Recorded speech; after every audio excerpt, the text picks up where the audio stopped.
Hello and welcome back to another Maya tutorial. So we've already modelled the table leg and the table top in two separate scenes. Now it's time to import those in and put them together. So like I did before, set the project folder, go to File, Set Project, and I'll choose the same project folder as the table leg and the table top. And I'll also save this scene inside the project folder. So File, Save Scene As, and this time I'll call the scene Table Group, and now it's time to import those in. So go to File, Import, and go to the option box, and all we really need to check is that we've got this third option selected down here.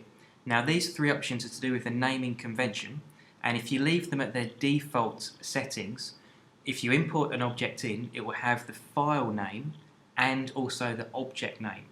But if you have this third option checked, it will just have the object name.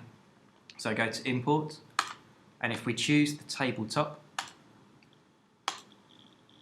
once that's in, if we now go to the outliner, so Windows Outliner, you'll see that just has the name of the object itself. So it's nice and simple. Now we can do the same for the table leg.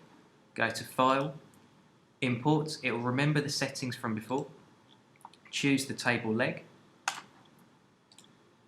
and you can see that's also got the name of just the table leg. Don't worry that these are completely out of proportion. The table leg is way too big in relation to the top. We can resize that. First of all though, we need to make a floor. So if we go up to the shelf, in the polygons shelf, choose a plane, and we can just make a floor for the table to sit on. We can title that Floor, and I'll also go to the channel box and I'll type in zeros for translate X, Y and Z, so I know it's exactly in the middle of the grid.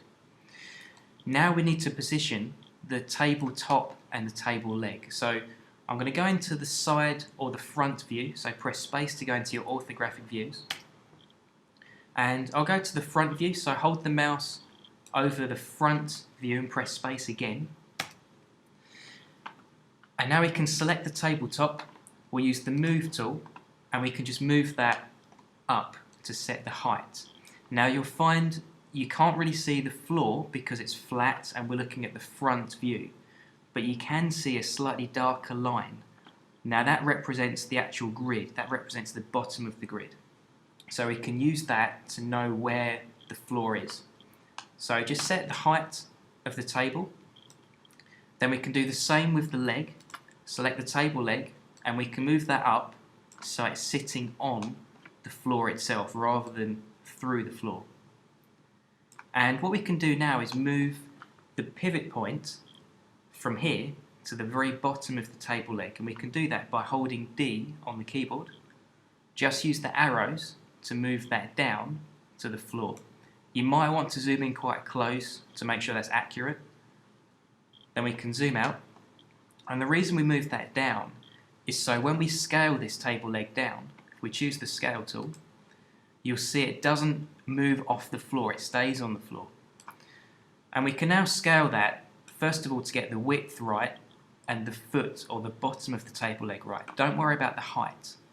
So we don't want it too wide and we don't want it too small, so just get it roughly how you want it.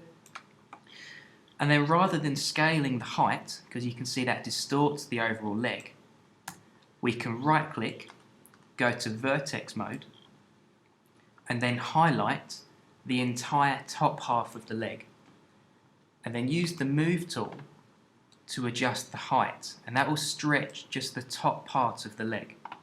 So we can zoom in and make sure there's no gap between the leg and the tabletop. You might want to overlap these a small amount.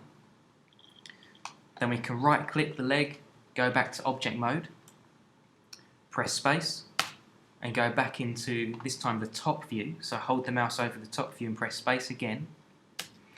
Now you'll see you can't see the table leg because it's in between the floor and the top. So if we press 4 to go into the wireframe view, you can see the table leg in the middle there. If you can't select it, we can use the outliner and actually select the table leg there. So Once that's selected, we can position that table leg so it's on the outside of the table. Now, I want 5 table legs evenly spaced. We could duplicate the leg there by holding Control and D if you're on a PC, or Command and D if you're on a Mac. And if we did that, we can then just move another table leg out. The problem you'll find there though is if you want to position a number of these evenly, it's almost impossible to do that. So instead, we can use a facility called Duplicate Special. So choose the table leg. This time we're going to move the pivot point into the middle of the grid. So like we did before, hold D on the keyboard, use just the arrows, move the pivot point down into the middle of the grid and zoom in to make sure that's really accurate. So hold D again, make sure it's in the center. And now we need to think about which axis that's going around. Now we're looking down from the top. So if we want this to rotate around the table, that's going around the Y axis. You can see from the move tool here, we've got a red and a blue arrow. And if we look at the key in the bottom left corner, you can see that X is red, Z is blue, and Y is green. So we know we're going around the Y axis. What we can do now is go to Edit, Duplicate Special, click on the option box, and before we start here, reset the settings. And we basically have attributes of translate, rotate, and scale in 3 columns. And the 3 columns are X, Y, and Z.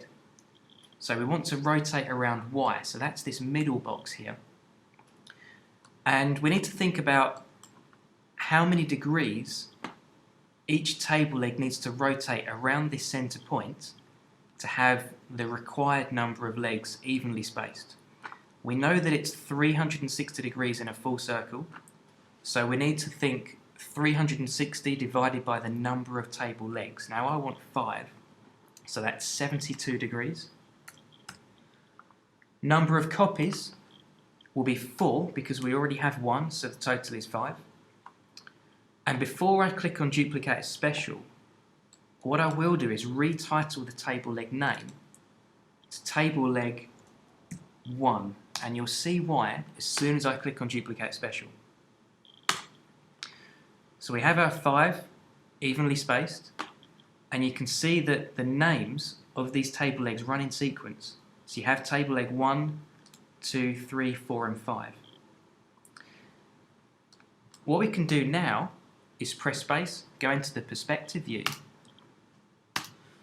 and select all of the table and the table legs, but not the floor, and we can group them together.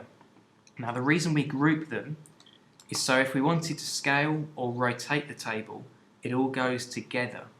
Now before we group this, I'll show you what can happen. If I go to scale, if I try scaling this down, they all scale on their own pivot point. Or if I tried rotating, they'll all rotate on their own pivot point again, and it just falls apart. So what we need to do is group that. That's Control and G if you're on a PC, or Command and G if you're on a Mac.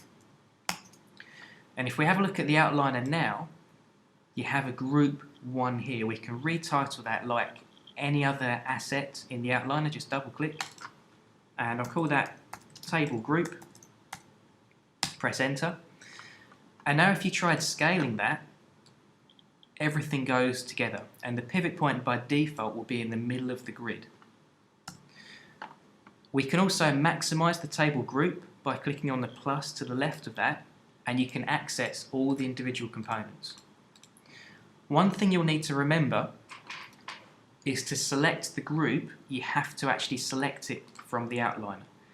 If you simply highlight everything in your scene, it doesn't highlight the group, it just highlights the individual components. And then you have the same problem if you scale that. So just make sure you click on the actual group from your outliner. Okay, so practice it, have some fun, make sure you title everything as you go along.